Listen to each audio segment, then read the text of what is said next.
নমস্কার, আমি অ্যাস্ট্রোলজার শ্রী অরিজিৎ। আজকে আপনাদেরকে বলবো 3 মার্চ দিনটি আপনাদের কেমন যাবে।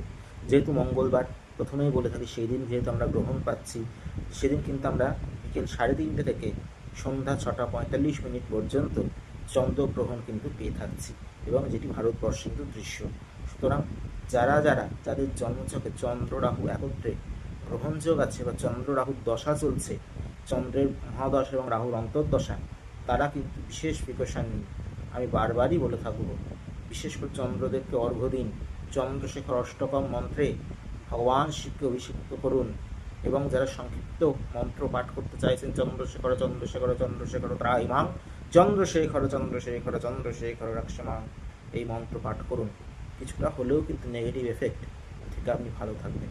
করে দেখুন। আর শ্রী অরিজিতের সঙ্গে যদি কথা বলতে চাইছেন, যেটা কঠিন সমস্যার মধ্যে জর্জরিত হয়ে আছেন, ভাবছেন তন্ত্রের জগতে বিশ্বাস আস্থা ভরসা করতেই হয়, তবে শ্রী অরিজিৎকেই বিশ্বাস করে তার কাছেই গিয়ে একবার হলেও দেখা করব, তাদের জন্য কিন্তু প্রত্যেকটি মঙ্গলবার শেওড়াফুলি, প্রত্যেকটি শুক্রবার গড়িয়াহাট, প্রত্যেকটি বৃহস্পতিবার ব্যারাকপুর, তার সঙ্গে অবশ্যই প্রত্যেক মাসে শিলিগুড়ি ও তারাপীঠ চেম্বারে আমি নিজে থাকি।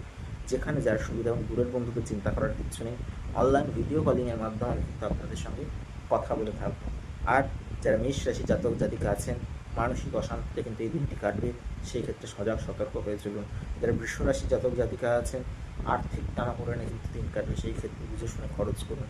যারা কর্কট রাশির জাতক জাতিকারা আছেন, পারিবারিক ক্ষেত্রে অশান্তি এবং মানসিক ডিপ্রেশনে ভুগবেন, সেই ক্ষেত্রে অবশ্যই মেডিটেশন করুন। যারা মিথুন রাশির জাতক জাতিকারা আছেন, মোটের উপর দুদিন শুভ গেলেও কর্মক্ষেত্রে ঝরে যান, যেটা আপনাকে একটু পোয়াতে হতে হবে, সেই ক্ষেত্রে অবশ্যই বুঝে কথা বলুন, শত্রু কিন্তু আপনার অ্যাক্টিভ হয়ে আছে।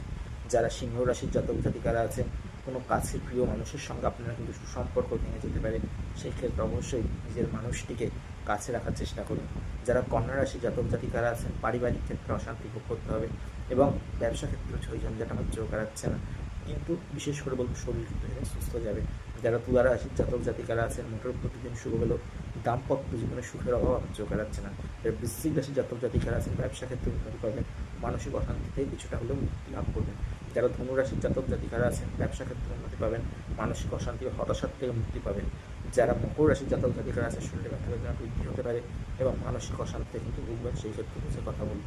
যারা কুম্ভ রাশির জাতক জাতিকারা আছেন, যেখানে যে সেক্টরে যে জব করে থাকেন সেইখানে কিন্তু অশান্তি ভোগ হবে, সেই ক্ষেত্রে কিন্তু আপনাকে অবশ্যই বুঝে কথা বলতে হবে। যারা মীন রাশির জাতক জাতিকারা আছেন, পারিবারিক ক্ষেত্রে এবং কর্মক্ষেত্রে বিশেষ শুভ আপনার হয়ে থাকবে। নমস্কার, ভালো থাকুন।